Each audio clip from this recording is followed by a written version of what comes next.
Hey everybody, welcome back. It's me, Dr. Sean Broyles. Just minimize some stuff here. Get my sip of coffee. I will try not to make this video too long. However, I think it's a good policy to publish a welcome video every week. I haven't been as great about that in the past, but I'm really going to try to nail that down this semester. So, I hope at this point we've resolved all the technical problems that we had in class. I know that some people had issues accessing the discussion sections, and I got that ironed out. If you have any further problems accessing the discussion sections, just let me know, and I will be more than glad to help. I think we have everything ironed out now. Just to reiterate, the textbook for the course is found in Moodle next to the syllabus. It's Western Civilization in 3 volumes by Christopher Brooks of Portland Community College.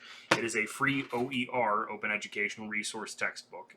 Not my first choice, but it is the textbook we're using, and I had to sort of like retrofit the course from my chosen textbook to the one the school wanted me to use.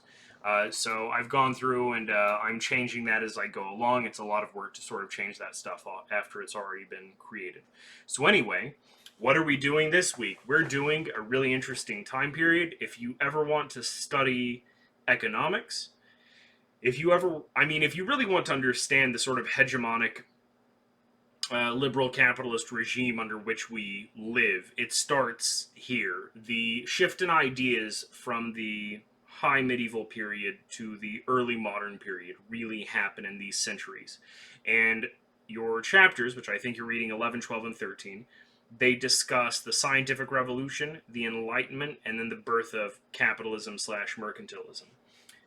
So, to give you a brief little overview, we'll start with capitalism and mercantilism. All this is in your book, and you have 2 discussions this week, and both of those discussions are predicated on what's in your reading, the videos I posted, and some of what I'm going to say here.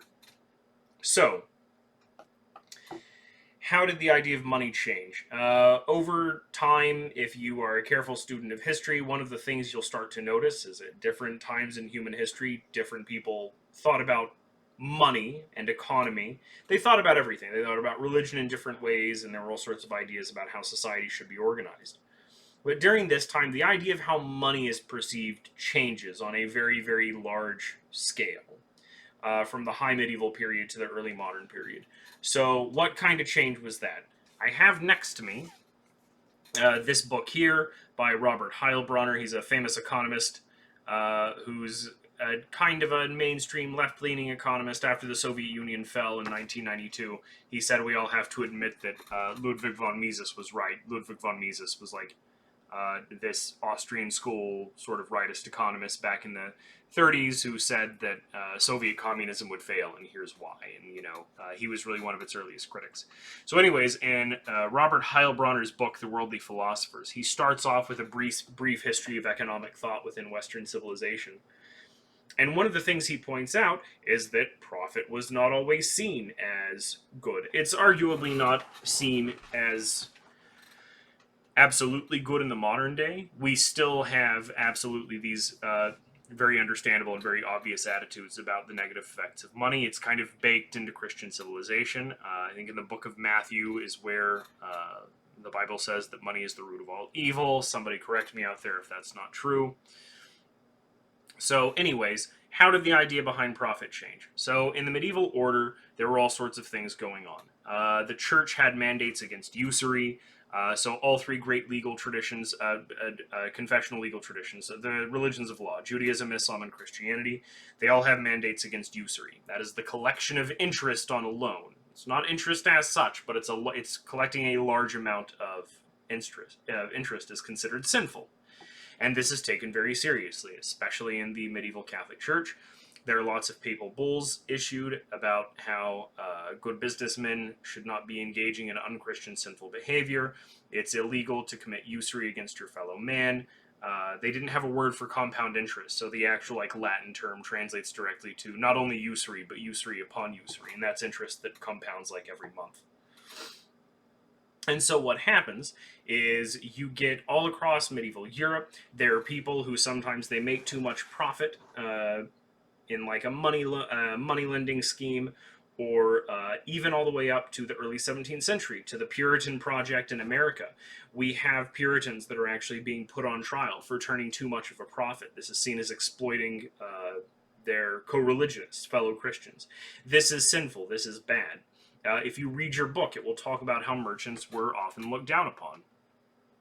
And merchants were looked down upon, and bankers were looked down upon, and it's because they weren't viewed as makers. That this is not a new idea. This goes all the way back to Aristotle. Aristotle wrote that men who produce no material wealth but create value out of nothing, these men we shall call bankers, and we shall hate them. Aristotle writes that in, I believe, Politics.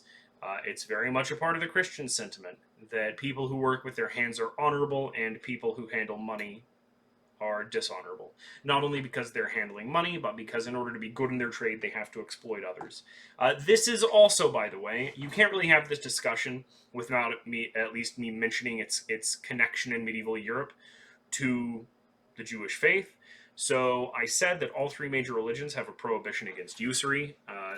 In Deuteronomy, the book of Deuteronomy, it only bans usury against fellow Jews. However, usury is fine against Gentiles. It's recognized as inherently predatory.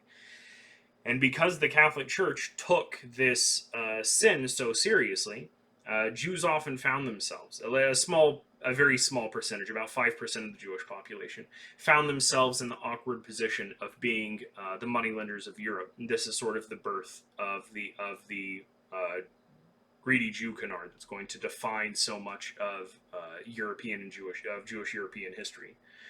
So what happens is all throughout medieval Europe, in places as varied as Spain to England to Poland, you're going to find nobles, wealthy Gentile merchants, and even kings in debt to Jewish moneylenders.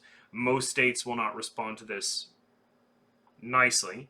In Spain, you'll get a lot of popular uprisings where, like in Seville, in the early 15th century, a sort of like populist like preacher runs through and burns down all the synagogues and loots them, and eventually they'll kick out all the Jews in 1492, which will find their way into the Netherlands. In England, all the Jews get kicked out in 1292, I believe, and it's because the wealthiest man in England at the time was in York, and the king actually owed him money. And the response to this was just kicking them out of England so they didn't have to pay their debts. So all throughout European history, you have Jews in this awkward situation where they're religiously allowed to lend money, and so they are sort of forced into the position of lending money. Now it's lucrative, and that's fine, but also, as you can tell, it puts a sort of like huge target on their back. And this will, obviously this will march its way all the way up through World War II. That's a different discussion for a different time.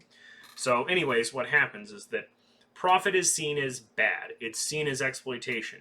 Usury is bad. Usury is exploitation. This is going to change drastically with the birth of the early modern era, with the birth of mercantilism. There are a lot of reasons why this happens. Your book gives some explanations. I'm going to give my explanation. I think I'm going to sound like some sort of like Catholic apologist, but I do think the reason why this happens is because of the Protestant Reformation. And it's because with the Protestant Reformation in places like England, once you remove Catholic authority from England under Henry VIII, the first thing that happens is the wealthy families that sort of like pushed Henry VIII to make this drastic decision to separate from the church and to seize all the church land and redistribute it among like the 50 wealthiest families in England. They become very interested in the money lending trade, and they sort of forget that it was a sin. The Catholic Church is out, so nobody's around to stop us from lending money, and now they can engage in this lucrative business, which previously they could always sort of like pawn off onto the Jewish population, which had been mostly removed anyway.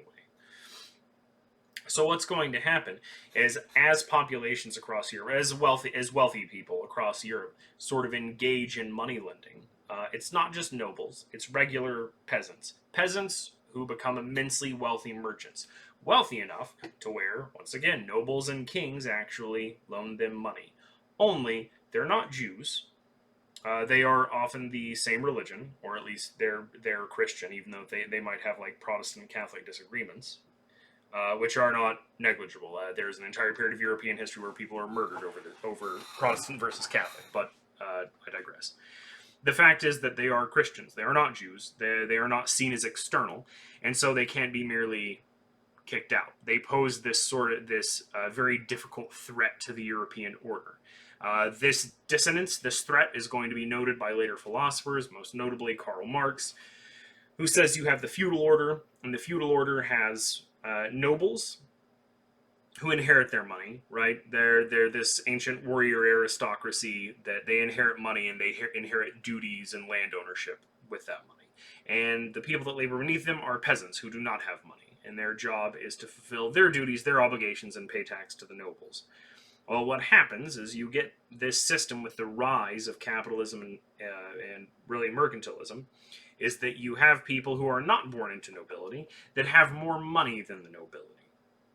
And what's going to happen is the state is going to come in and they're going to create very large state enterprises. Now, as you look in your book, you're going to see a definition of mercantilism, and it's this idea that a state is as strong as its central treasury. If we get like the more bullion, that's like gold and silver, the more bullion that we can stockpile in our central treasury, the better we are. Trade serves a function, but only so much as like trade surpluses can be maintained, so long as it like readily, obviously, and apparently makes it wealthy. This is very different from the Adam Smith idea of wealth of nations, where economy is primarily based on trade, and it's not about how much money you have per se in your central treasury. It's actually about how much movement, quote unquote, that there is in your economy. It's a different discussion for a different time. What I want you to take home is that the transition from the medieval European order to the early modern order is this change in an idea toward profit. By the time we get to the early modern period, you don't really have people being dragged before courts for making too much profit. In fact, under mercantilism, it's being state-sponsored. This is seen as the way to go. This is seen as the way to enrich the state. And this is also going to give birth to the imperialist impulse, which we'll probably get into not next week, but the week after next. So what else do we have? We have the scientific revolution and the Enlightenment. Two very similar and overlapping, but distinct things. So each has a chapter dedicated in your book. I have a discussion assignment listed below that I'm going to write in. And it's, pick an Enlightenment. I want you to read your chapter on Enlightenment. I want you to pick an Enlightenment philosopher. And I want you to tell me about them, tell me what they think and what you like about them, what you don't like about them, and tell me how their thought is a departure from the medieval Catholic order. One of the watchwords for this week is reason. Reason and rationalism. Not to paint too much of a caricature of what was going on within the medieval period, but there is very much this idea of revelation, right? So we all sort of accept we're born into the world. We don't really know what's going on. And so, we ask, Mommy, Daddy, why is the sky blue? Why do earthquakes happen? Why do volcanoes happen? Why is the world the way it is? And for most of human history, that usually gets some sort of religious explanation. What starts to happen, it doesn't really start here. There's a tradition throughout medieval Catholicism called scholasticism, which is like the application of rational faculties, but within the framework and strictures of the Catholic faith. This eventually gives birth to just rationalism as such. And what happens is, in the scientific revolution, a lot of things that previously only had religious explanations all of a sudden have very scientific, very materialist explanations. And so what happens is there's this immense fuel injected into the idea that the whole world can be interpreted through a rational lens, that the religious worldview, the revelation-based worldview, is not only primitive, it's oppressive. We developed it so we could make sense of the world in an era when we were immature and didn't know any better. And as we're going to see next week, whenever we talk about the French Revolution, it's going to take on its own heavily religious connotations. In fact, Maximilien Robespierre, the man who carries out the terror on behalf of the aptly named Committee of Public Safety, is going to sort of repurpose the largest cathedral in France as a temple of reason, and they'll have gatherings on Sunday, and they'll pray to the universe, they'll pray to reason. And during this time, you see all sorts of like this weird transition from a revelation-based sort of pattern of thought to a rationalist-based pattern of thought. But within that transition, there's a whole lot of sort of weird stuff that happens. We're going to talk about that. One of the things that gets mentioned in your book is Isaac Newton. He was a genius, and he writes the Principia Mathematica. He also gave birth to the calculus. I mean, maybe not. Maybe Leibniz did. I actually don't know the finery of that discussion. But he basically gives us a modern conception of the calculus and of physics. If you go take a physics class, the first things you're going to learn are mechanics, and that's Newton. The man absolutely changed the world. But the man was a man of his time. He had one foot within this purely rationalist mode of thought, and he had another foot firmly within this esotericist alchemist tradition that was related to, but sort of sat slightly apart from, the medieval Catholic tradition. He was very interested in things like crisimoboia, which is the creation of gold out of base metals, right? So this is one of the keys of alchemy whenever it's not being coded for like political revolution. It's this science of how to transform base metals into higher metals and things like that. And it's based on a whole lot of like bootstrap understandings of observation in the world, and then a bunch of really like ad hoc thrown out things by ancient Greek philosophers. And so what happens is you do get geniuses like Isaac Newton who produce very real, very tangible,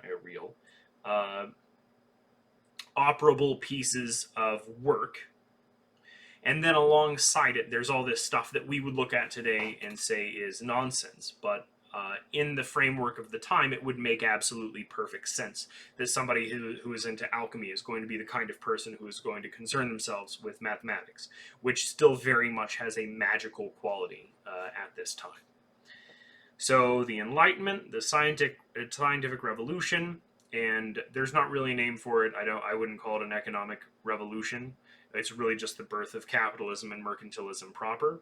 Mercantilism will come to be known as the economic system of absolutism, which we spoke about last week, and that's because it basically allows the hegemon, like, the Louis XIV Sun Kings of the world, to consolidate their power and steer the state in a way they would rather than having to listen to like old religious mandates on economy and usury and things like that.